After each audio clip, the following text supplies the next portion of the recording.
Okay. So Beth, can I say a few words about logos? Yes. Okay, so folks, I teach mostly web stuff. So in web design, the trend has been very strongly to simplify whenever possible. The old KISS, keep it simple, stupid, or it's kinder, gentler, keep it simple, sweetie.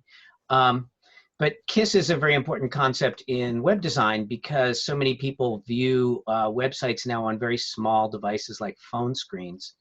And this has implications for logo design because in the old days of not too long ago, pre everybody being online, when you designed a logo, it was always primarily for print. And print has some advantages over web in that it shows greater detail and resolution, and you have great control over the output.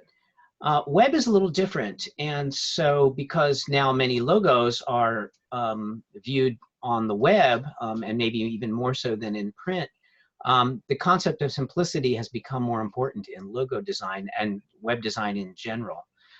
Because you just don't have the same, not only do you have this, not have the same area in terms of real estate, screen real estate, but also the resolution in screen technology does not match the resolution in print technology, at least not this year. So the trend is to keep everything in the web as simple as possible. There's an expression called mobile first, which means you design in the simplest possible way, and then you enhance the design for devices that can show your design in different sizes that are larger. So when you're designing logos, I'm just saying that the trend to go simpler rather than more detailed is the way to go. So to the degree that you can come up with logos that look good at smaller sizes, that are clean and clear at smaller sizes, that's really important now, and it didn't used to be as important.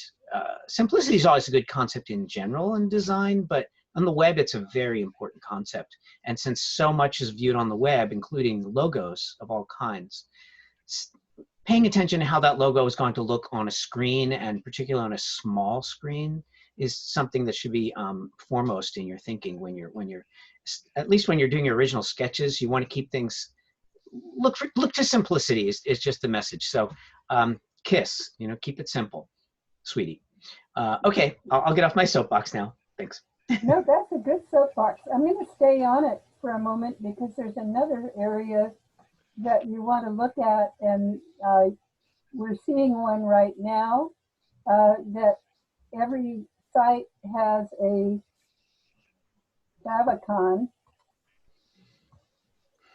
and you want to look at these, and you can use it. I can't see your screen, Beth. Oh, sorry. That's okay. There we go. Okay. So let's see. I see it's taking its. So favicons are the little icons that appear at the top of all of the web pages that are distilled from some element of your mark or logo or identity, and they're something that you have to factor into your personal web page if you're going to have something where you're promoting yourself. And I didn't stop to look at Design by Cosmic, but I'm sure that they have something up there that isn't as complex as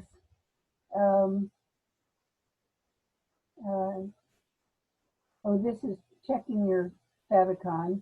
I don't have one, but let's do.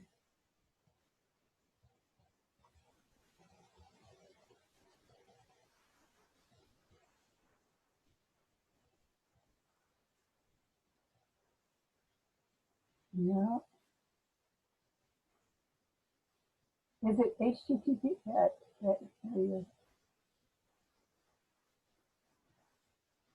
So here's a favicon right up here, the R.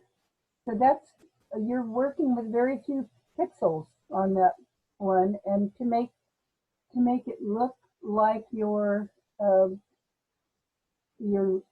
relates to your logo is, or your client's logo is going to be something that's important because they'd be using it on their web page.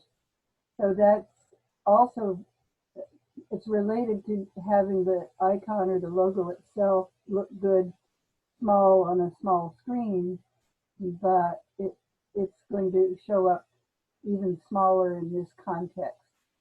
And so this is a favicon checker, and I still haven't figured out how to, oh, it's letting me. So let's,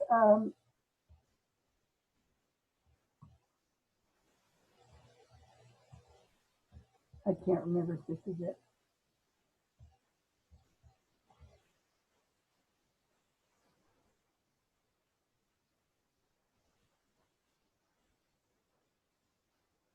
Oh, spelling is, they're so picky.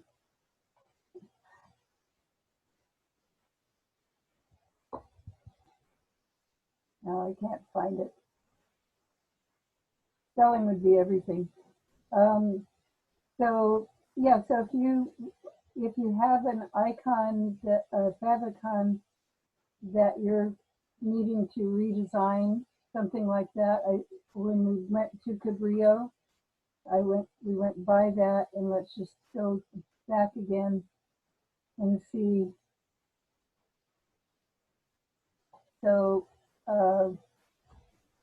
when we're going, I'm not seeing it now. There it is. So whenever it's really, you can tell that it's the same thing because of the colors, and you can see the C in there, in the little tab there. But that's another job that's connected with your logo to, I'm not sure if it's,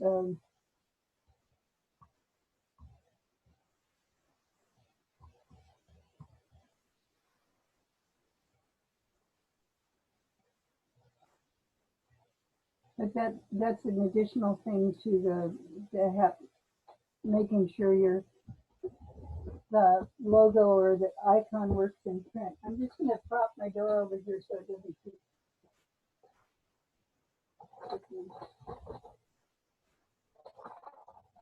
Oh no, she's disappeared.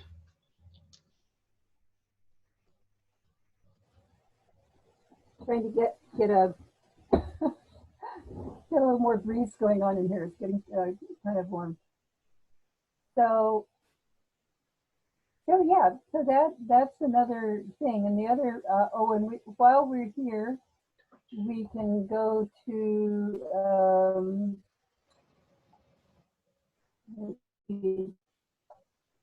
well, it's still trying to get us to the gap.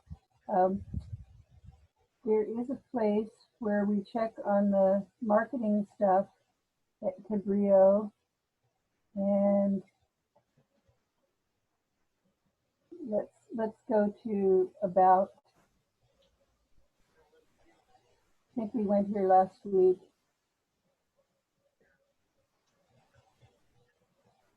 I'm going to stop that up there, and let's see.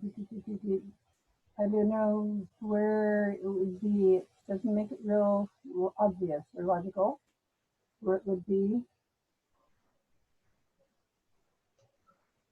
Not human resources.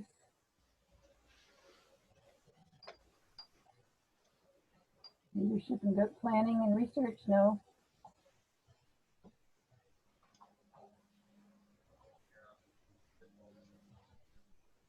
No.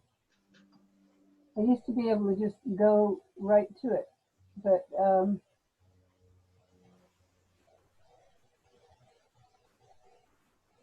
you were trying for this too, John, right? To get to marketing?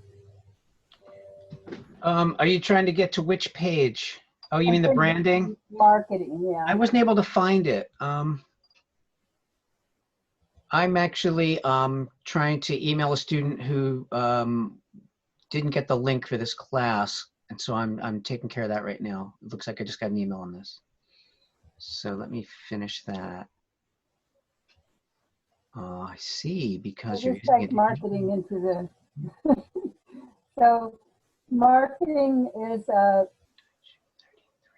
you would be looking at media resources and right here, a logo treatment. And I think we looked at this, a logo general use. These are ones that you can use. And you, so press materials. Oh, there you go. Leslie was in class. Yeah, I found it. So vertical. So generally, if, and this is just, I've traced this from the original. This one is auto traced in a vector program from a version that's stroked. So I have one that's from a version that was the original typography that was 15, 20 years ago, when they first had it online. So that this is really a kind of a gross version of it, but this is what I will, I'm gonna get those things out just so that you know later on, and they're just in some files. So I did a lot of publicity using these, and so I did use the pen tool to trace each of the actual real letters before they were stroked digital letters, which is now what you're looking at. I also did a little 34-year, I'll find that someplace too, where I used the theme Sleepwalk, which was exactly the same age as the college. And so I used Sleepwalk and had water and an animation for the whole screen. And then there was the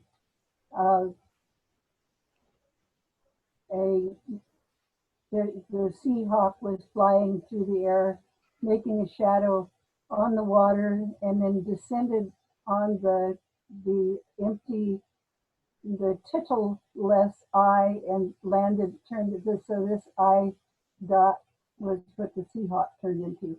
I'll find the animation of that someplace. You can see it.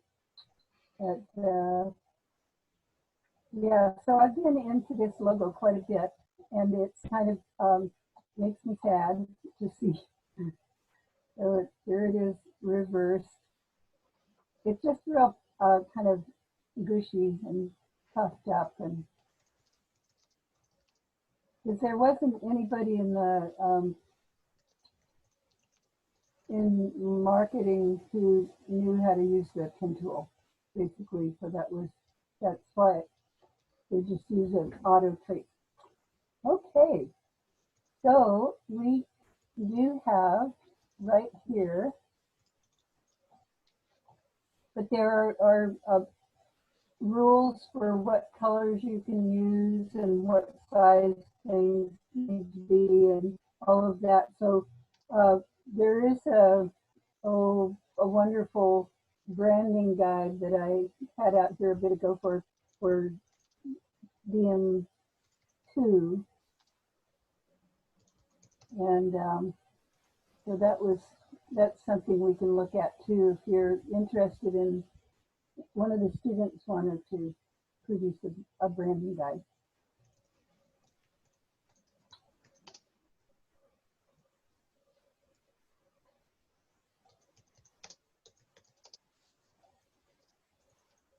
All right.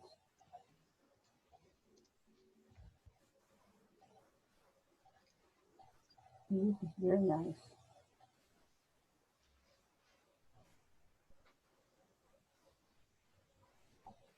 So for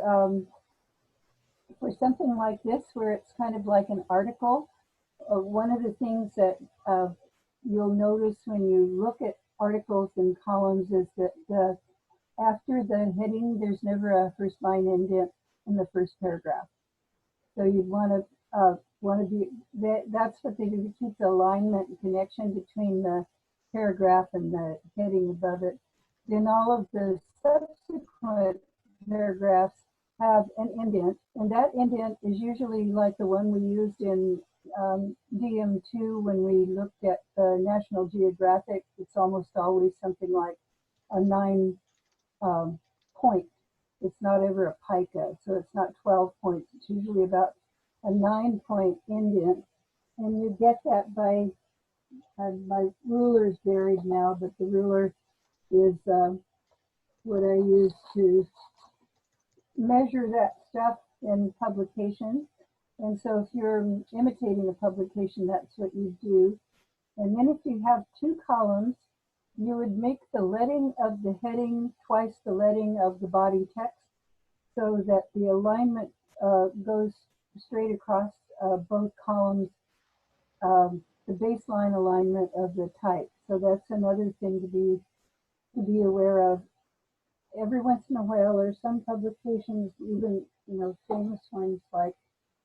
Let's see, can you see me in my image up there?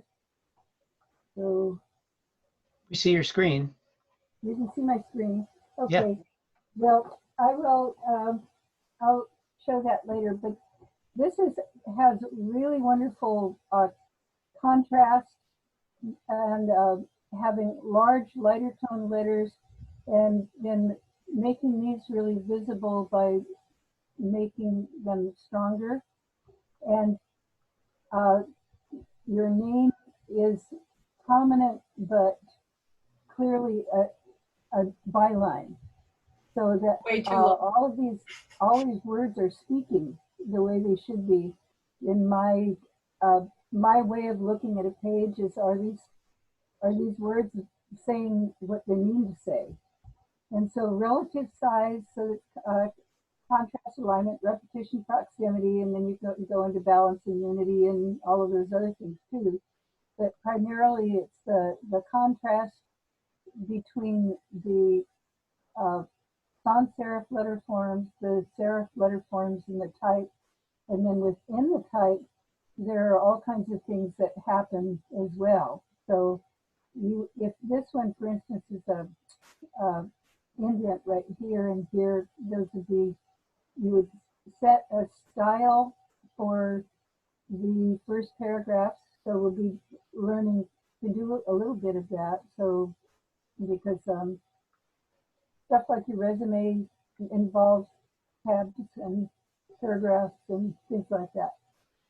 So for this one, what you want to do is make sure you have a first paragraph body text and then a subsequent paragraph body text, so that all of these down here are indented, but this isn't indented. So, and the subsequent paragraphs are indented.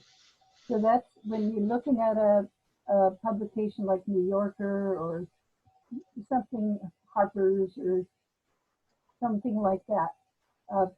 Sports Illustrated maybe even has something. I don't. You can go to.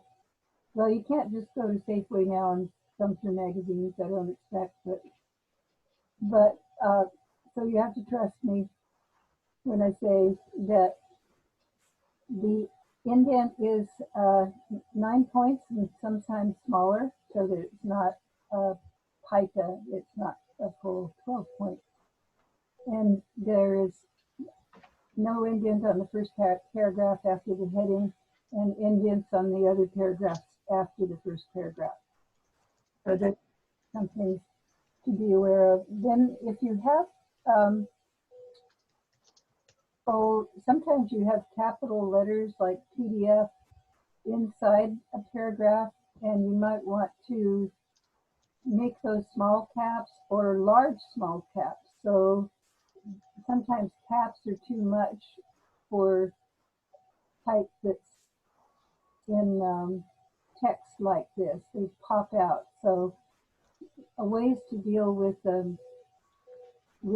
various typefaces that have to be inside the paragraph, like the italic, the bold italic here that stands out is a really good way to make things blend and stand out. So we can, because it's a PDF, we can actually go click on your links. So this is, Moo is where DM5, the class that's all about kind of exploring in depth your identities. Anyone taking DM5? It's next semester online, and it is very concentrated on you and your logo and what you plan to do, and creating a kind of paying attention to what would be involved with a branding guide for your colors and your personality. So it's an extension of this class. We kind of give you an introduction. So if you took DM5 next semester, it would give you a whole more extended investigation into all of this. So Moo doesn't seem to be coming up, but moo.com is where the folks in that class have their business cards printed. So that's, The cows are out to pasture right now. they're all out to pasture. Yeah.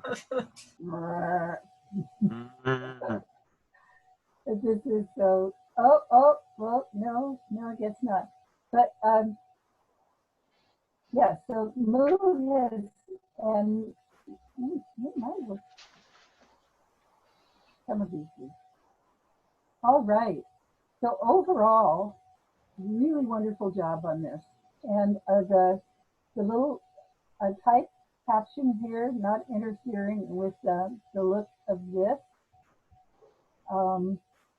AE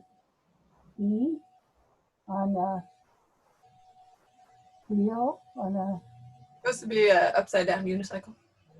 this is, Turning it over. anyway, it's working. And so what you would do right here is where this line, I don't have a guide here. That would be a nice thing to add for our online classes for typography, is to have a ruler to just pull down and look at while you're looking at a PDF. But there might be something like that. I think So, if you click it, you can make a marquee, but I don't think you can make a ruler. Like if you click and drag, I think it makes a marquee. can I make a mark on One of it? those little pointy tools up at the top there. This one right here? I think it's one of those, yeah. If you click on the drop down, I think it has the. No, I lied. I guess that's not the one. It's somewhere in there.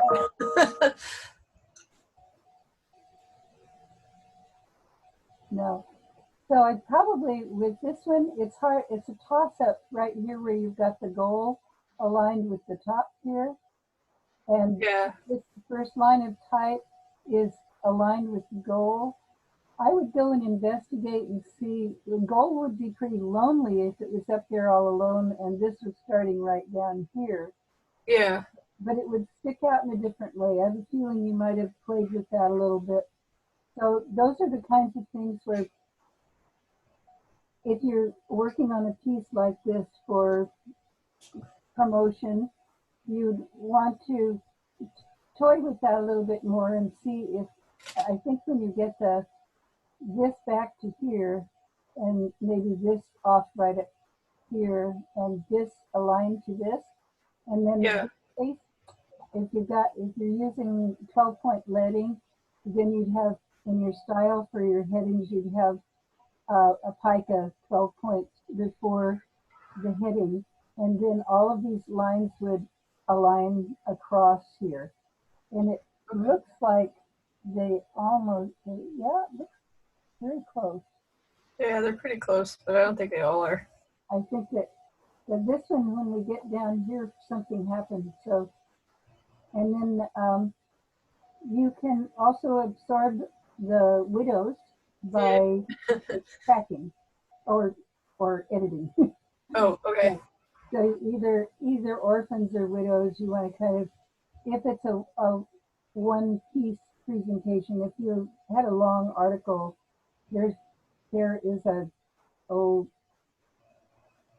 an edition called probably Widow Control, where it'll find a way to make that spacing different, but I haven't ever used something like that. I think that probably in publications,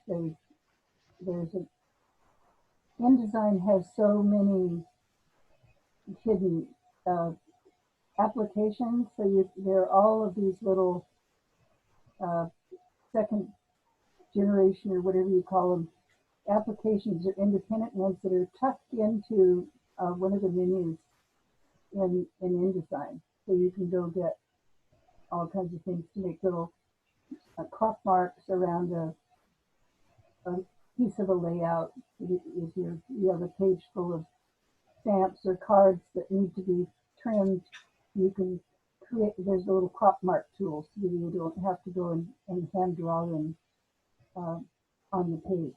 So if you had a collection of business cards on one page that you were designing, that would be a useful thing. Okay. So this did come out really nicely, and it's just what I had in mind. So you can see what's going on with the plans, and looking at these, the motion delivery. I was going to go into motionography. Doesn't have anything to do with water. Motionography, that's a new blend of still and moving animation that has a whole, like they call themselves, it's a motionography profession. So that's something that's worth looking into for the animation part. So this, the characters are all playing it. When you put things on a page like this, it's like you're creating a play with characters, and they all have different levels of importance. And so that you have to do that visually. You have to show who's in charge and who you want to have people look at first, who's the star, all of that. So yeah, so this came out great. And then we have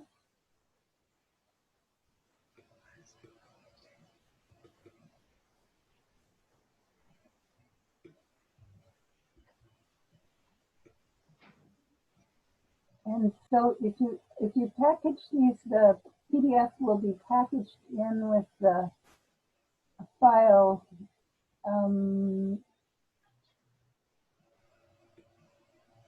Let's see. Okay, that's in the folder. Good. So I was just seeing up here that. Thank you for doing that. Oh boy, that's nice.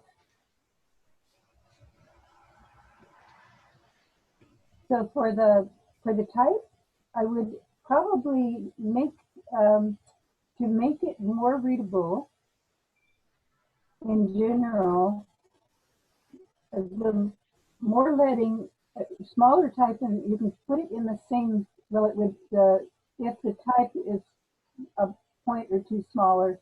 So generally for body text, 11 is kind of the top for reading for body text. Kids books maybe, bigger, but you want to kind of take a cue from whatever's out there that is generally read. The 12 points is the default, and it's big. So using maybe a shorter line length. So for this one though, just going down 1 point in the type size to give an extra point of leading. leading is everything for reading, especially if you have a generous line length like this, which is getting, you'd be thinking about, a certain number of characters or words, 15 words max maybe, or something like that. I can't remember exactly what it is, but you want to think about line length. And those recommendations are here in our old DM8 Yeah. yeah. Yeah. Okay. The other thing is just less leading will suddenly make this more readable. Okay. I Yeah. think this is 1114. So it's like 11 point type. 1114 is a nice, that's one that I like too. So I'm not, that doesn't really look like 1114 to me. Is that a real? little bit like It looks tighter than that. Yeah. Yeah, it does. That's what I remember putting in. But Yeah. Well, it is readable and it looks really nice, but I think it'd be just a little bit more readable with an extra point or two of leading. And it's Okay. usually kind of magical the way it sort of adds air. And but this is a very nice, straightforward, well done page. You've got your um, three goals in there. Yeah, it's nice and clean. Just very you. nice and clean. And this Sorry, is my dog's barking. cool up here. That's all very nice. Kept it really simple. And since we don't have any way to print or anything, everybody gets to do bleeds because you know, it's that's a big plus now. Because it would have said, "Well, did you do your trim mark? You did, yeah. Did you do your bleed?" So this is a very nice job.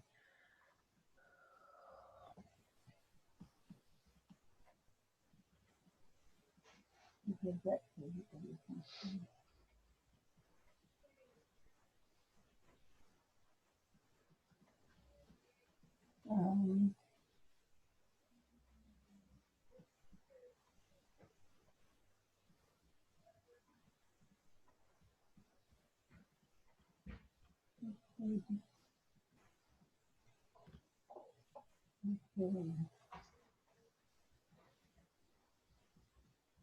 that's very nice.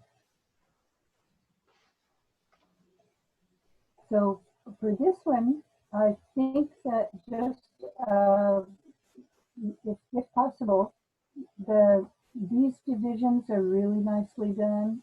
This is very beautiful opening, very inviting. So thinking about headings in terms of a gracious hostess or something like that, host inviting you in is another way of looking at that. Also thinking about alignment. So you've got a really strong alignment going here. And this is nice too, but I would also take a look and see what it might be if it were aligned here. But then if you did that, you'd have your little dots out in the margin. So I think this is a good choice too. And for this one, it might have been a good idea to make it justified left and right. Yeah, I was thinking that.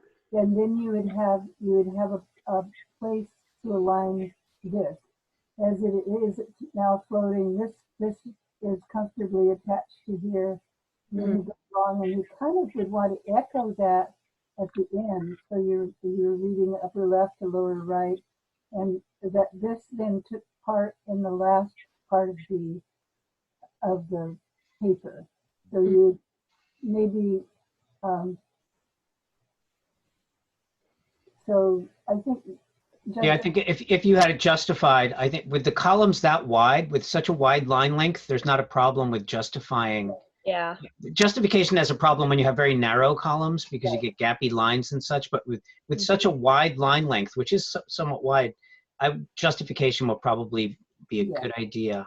And I would also say The three subheadlines in bold, I would probably punch those out a little by making them just a little larger. Mhm. I think that would help break up the page a little bit. It wouldn't Yeah. look as much like a wall of type, and they'd stand out more. What do you think, Beth? Well, I think that the weight of this would be, I'm kind of got a crush on the title up here. I would probably punch that up a few sizes as well, I, and I then don't punch want up the anybody three messing subheads. with my title there. No, I like that. I Yeah. think I would make that a little larger as well as the three subheads. Yeah. Just And my personal also, preference. when you trim this, you're going to have only about a ½ inch left margin if you're going to go by the trim mark. Yeah. So, but I'm ignoring those and pretending that those just popped in there. You know, they're just interlopers. And so then if you had the alignment over here, which would be fine, then you'd have your name over here. Mhm. I just like what happens when you have an upper left heading, and she can be a little larger too. And you went down to the bottom like that and didn't have an alignment there. Yeah. And this, I always go back and forth with just how much is good to indent for something like this. I tend to think that a little bit of paragraph space between each of them is good extra space. Sometimes if you align the bullets to the edge, there isn't much there, and then it throws it off more. Mhm. So I think that when you use more air in here, it made it more special. So I imagine that you probably played with that a little bit. Yeah. Moving it back and forth. But when it gets to the point where it just feels right, then that's when you should stop it. Looking forward to reading it, and yeah, these are a pleasure to read for me, to find out where people want to go and what you plan to do. Really lovely. Oh, thank you. There's a siren in my neighborhood.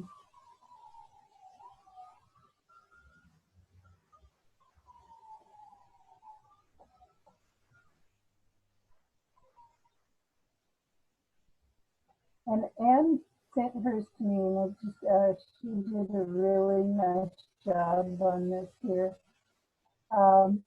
She had another version that had a drop cap up here that was also really good. So there's some um, things that so this is the P1 is project 1. I like these feel kind of poetic to me, somehow, like they're setting the page off in an unusual way. Here's I think this is very deep. This is over a pica deep.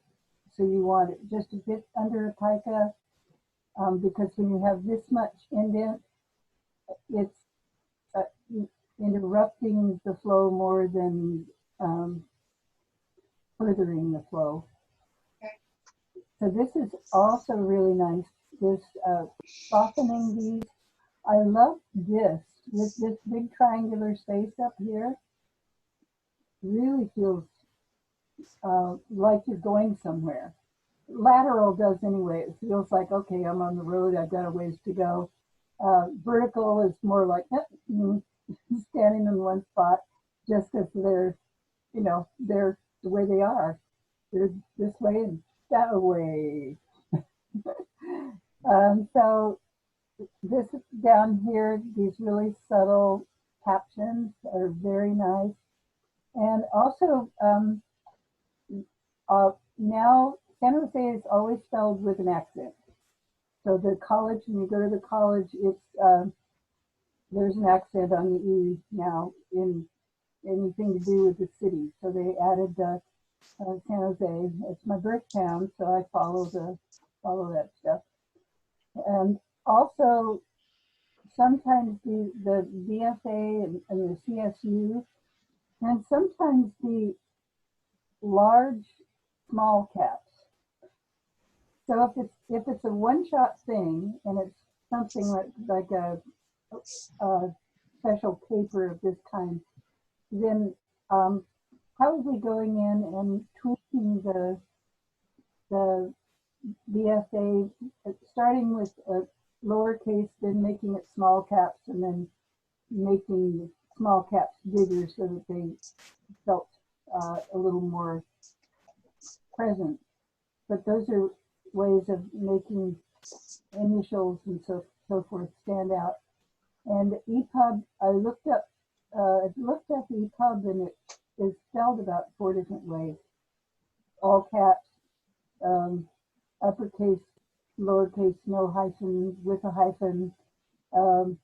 So when you look it up, there's no one suggestion for how it should appear. So this is one of the versions, and I would maybe even go into the cap and reduce it down a little bit, and probably wouldn't reduce the regular cap. I would probably get a small cap that's a scout little cap.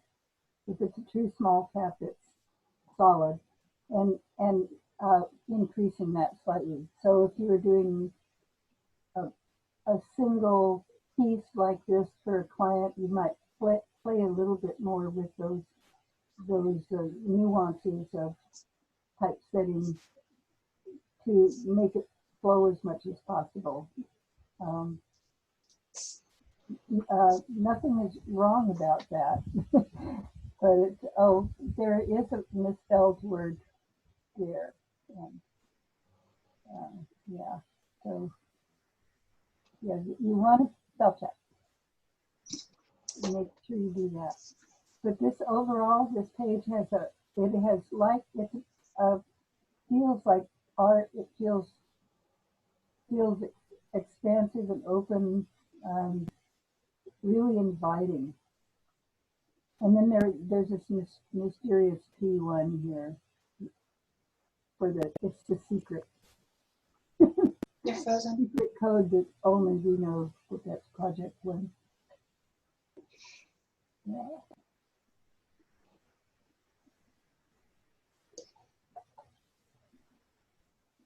And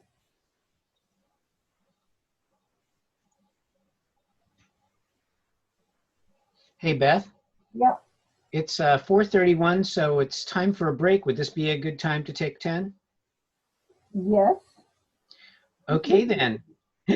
Okay, folks, I think we're going to take a 10-minute break.